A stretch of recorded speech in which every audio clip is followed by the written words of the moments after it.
నమస్తే. రేవంత్ రెడ్డి సర్కార్ మరో డ్రామాకు తెరదీసింది. ఈ డ్రామానే ఖచ్చితంగా చెరువుల సంరక్షణ కోసం ఓ చట్టాన్ని తేబోతున్నారట. చెరువులని రక్షించుకోవడం కోసం. ఎన్ని చెరువులు రక్షించిర్రు? హెచ్ఎండిఏ పరిధిలో హెచ్ఎండిఏ వెబ్సైట్ ఓపెన్ చేస్తే దాదాపు 2000కు పైన చెరువులు ఉన్నాయని మీరు గతంలో గుర్తించారు. అందులో కొన్ని చెరువులని కనీసం ఆ హెచ్ఎండిఏ వెబ్సైట్లో నుంచి కూడా తొలగించింది లాస్ట్ గవర్నమెంట్. మేము నెత్తినోరు మొత్తుకుంటున్నాం ప్రతిరోజు, ఈ చెరువు లేదు, ఈ చెరువు లేదు అని. ఫర్ ఎగ్జాంపుల్ తెల్లాపూర్లో 3 చెరువుల గురించి మాట్లాడినాం. ఇట్లా చాలా చెరువులని ఆ లిస్ట్ నుంచి తొలగించేశారు. నార్సింగ్లో నార్సింగ్ 2 అనే ఒక చెరువు ఉన్నది, దాన్ని ఫినిక్స్ వాడు కబ్జా చేసిండు. ఆ చెరువును కూడా దాంట్లోంచి లేపేశారు. ఇప్పుడేమంటున్నారు, కనీసము చెరువుల యొక్క లిస్టుని, ఉన్న చెరువులని హెచ్ఎండిఏ లేక్స్ లిస్ట్లో పెట్టని మీరు ఈ చెరువుల రక్షణ కోసం ఒక ప్రత్యేక చట్టాన్ని తెస్తారట. ఈ డ్రామా కాకపోతే ఏంది? ఎంతకాలం మోసం చేస్తారు జనాన్ని? హైడ్రా పేరుతో ఆహా ఓహో అని అనుకునే లోపే దాన్ని ఎత్తేసారు. జనము హైడ్రా తెచ్చిరు చా అద్భుతము అని అనుకునే లోపే దాన్ని ట్రాక్ తప్పించి పెద్ద పెద్ద బడా రియల్ ఎస్టేట్ మాఫియాలని లీడర్లని కాపాడి ఏ ఇన్ఫ్లుయెన్స్ లేని నోరు లేని వాళ్ళ ఇండ్లు కూలగొట్టి, గోడలు కూలగొట్టి, చిన్న చిన్న వైలేషన్స్ ఉన్న వాళ్ళవి కూలగొట్టి, బడా వాళ్ళవి వదిలేసి అట్లా దాన్ని అపహాస్యం చేసేసారు. హైడ్రా అంటేనే ప్రజల్లో ఒక రకమైన విరక్తి పుట్టేలాగా చేశారు. ఇప్పుడట చట్టం తెస్తారట. మొన్నటిదాకా పోలీస్ స్టేషన్ అన్నారు. ఇప్పుడు మేము గ్రౌండ్లోకి తిరిగి ఈడ కబ్జా, ఈ చెరువు కబ్జా అని మాట్లాడితే ఎన్ని కూలగొట్టిరండి? ఎన్ని కూలగొట్టిరు? గా పటాన్ చెరువు అమీన్పూర్లో గోల్డెన్ కీ అని ఆగిపోయింది కూలగొట్టడం. జేసీబీలు గాడిదాకపోతేనే వెనక్కి వస్తున్నాయి. ఎవరు ఆపిరాయనంటే ఏమో రేవంత్ రెడ్డి వద్దన్నారట అని ఇప్పుడు నిన్నమనేది గుసగుస వినిపిస్తున్నది. కొన్ని రంగనాథే డైరెక్ట్గా మాట్లాడుకుంటున్నాడు. ఆయన దగ్గరికి పోయి ఇక అది ఏమవుతుందన్న తర్వాత విషయం. ఎవరో ఒకరిని ప్రసన్నం చేసుకోవాలా. వాసవి కూల్చివేతలు ఆగిపోయాయి, ఇన్కార్ కూల్చివేతలు ఆగిపోయాయి, అదిత్రి కూల్చివేతలు ఆగిపోయాయి, అవంతిక అమీన్పూర్ ఆగిపోయాయి. ఇట్లా మనం ఎన్ని తిరిగినాం? వర్టెక్స్ వర్మాకు సంబంధించిన కబ్జాలు దర్జాగా నడుస్తూనే ఉన్నాయి. ఫినిక్స్ రోడ్ కబ్జాలు నడుస్తూనే ఉన్నాయి. ఇట్లా ఎన్ని ఉన్నాయి? గవర్నమెంట్ భూములు, చెరువులు మొత్తం చెరబట్టి కడతనే ఉన్నారు. మరి ఏది హైడ్రా? ఇప్పుడు చట్టం అంటారు మళ్ళీ. ఇగో చెరువుల సంరక్షణకు ప్రత్యేక చట్టం తెచ్చే యోచనలో రాష్ట్ర ప్రభుత్వం. ఆక్రమణలో 5000కు పైగా చెరువులు. హైదరాబాద్ పరిధిలో 44 చెరువులు పూర్తిగా కనుమరుగు. రాష్ట్రంలో జలవనరుల సంరక్షణ పైన ప్రభుత్వం దృష్టి సారించింది. చెరువుల ఆక్రమణల విషయంలో చర్యలు తీసుకునేందుకు ప్రత్యేక చట్టాలు లేకపోవడం, వాల్టా వంటి చట్టాలున్నా ప్రభావవంతంగా పనిచేయకపోవడంతో జలవనరుల సంరక్షణ సవాల్గా మారుతోంది. ఇప్పుడు వాల్టా చట్టం ఉంది. వాల్టా చట్టానికి చైర్మన్ ఎవరు? దాని ఎవరు బాధ్యత? కలెక్టర్ది. ఏం చేస్తున్నాడు మరి కలెక్టరు?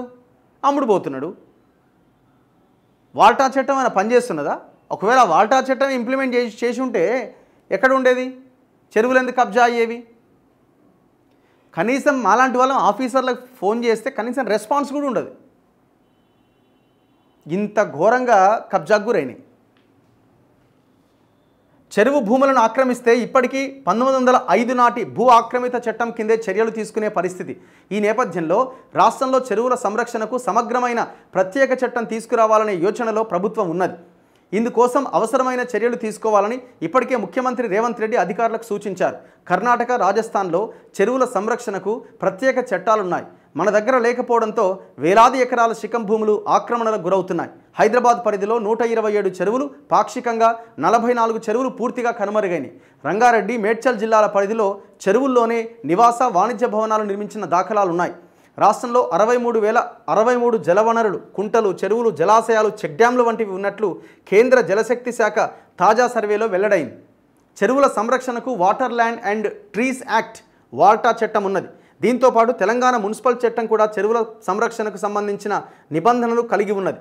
అయితే ఈ చట్టాలు బలంగా లేకపోవడంతో ఆక్రమణలను అడ్డుకునే పరిస్థితి లేకుండా పోతోంది. ఔటర్ రింగ్ రోడ్డు పరిధిలో 920 చెరువులుంటే 2014 వరకు 225 చెరువులు పూర్తిగా ఆక్రమణకు గురైనాయి. 2014 నుంచి 2023 వరకు మరో 44 చెరువులు పూర్తిగా కనుమరుగు కాగా 127 చెరువులను పాక్షికంగా ఆక్రమించారు. 2014 నుంచి 2023 వరకు 171 చెరువులు ఆక్రమించినట్లు ప్రభుత్వం గుర్తించింది. ఈ నేపథ్యంలో చెరువుల ఆక్రమణలను గుర్తించి చర్యలు చేపట్టేందుకు హైడ్రాను ప్రభుత్వం ఏర్పాటు చేసిన విషయం తెలిసిందే. చెరువుల పరిరక్షణకు ప్రభుత్వ హయాంలో మిషన్ కాకతీయ కార్యక్రమం ద్వారా చెరువుల పునరుద్ధరణ, ఆక్రమణల తొలగింపు, జలవనరుల పెంపు వంటి చర్యలు చేపట్టారు.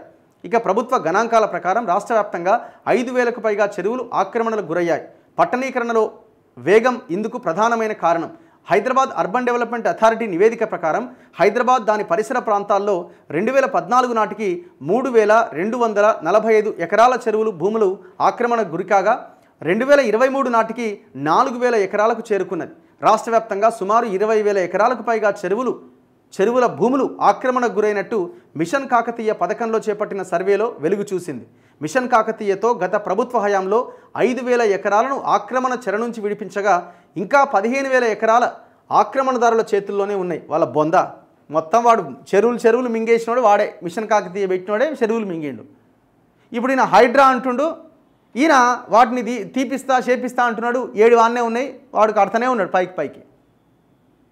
మేము ఎవిడెన్స్తో సహా ఆ చెరువు దగ్గరికి వెళ్ళి వాస్తవాన్ని గ్రౌండ్లో చూపించినాం. దిక్కు లేదు, మాట్లాడే దిక్కు లేదు. ముఖ్యమంత్రి ఇలా రాసిండు కదా, ఇప్పుడు ముఖ్యమంత్రి చర్యలు తీసుకోమని ఆదేశించిండు. అరే అక్కడ నార్సింగి 2లో ఆ ఫినిక్స్ అనే కంపెనీ 45 అంతస్తులు కడుతున్నదండి. దాన్ని ఇమీడియట్గా ఇది చెరువుల నాయన ఎట్లా కడతామని చెప్పి 22A కింద దాన్ని నిషేధ జాబితాలో పెట్టాలి కదా. అసలు ఫస్ట్ మీరు ఏం చేయాలా, తెలంగాణలో ఉన్న చెరువులు ఎన్ని, ఇప్పుడు మీరు ఎక్కడైనా పబ్లిక్ ఎక్కడైనా ఎప్పటి నుంచో కట్టుకొని వాళ్ళ నివాసం ఉంటే దాన్ని వదిలిపెట్టండి. ఇప్పుడు కన్స్ట్రక్షన్ అవుతున్న వాటి వైపు వెళ్ళండి. కనీసం ఇది చేయరు, అది చేయరు. తూతూ మంత్రంగా ఆడో గోడ ఈడో గోడ గులగొట్టి హైడ్రా అంటారు. ఎంత అరాచకం ఇది. మళ్ళీ ఇప్పుడు చట్టం అంటున్నారు. ఈ జనాన్ని మోసం చేసుడు తప్ప ఇంకేముంది ఇందులో. చూస్తూనే ఉండండి మన తొలి వెలుగు.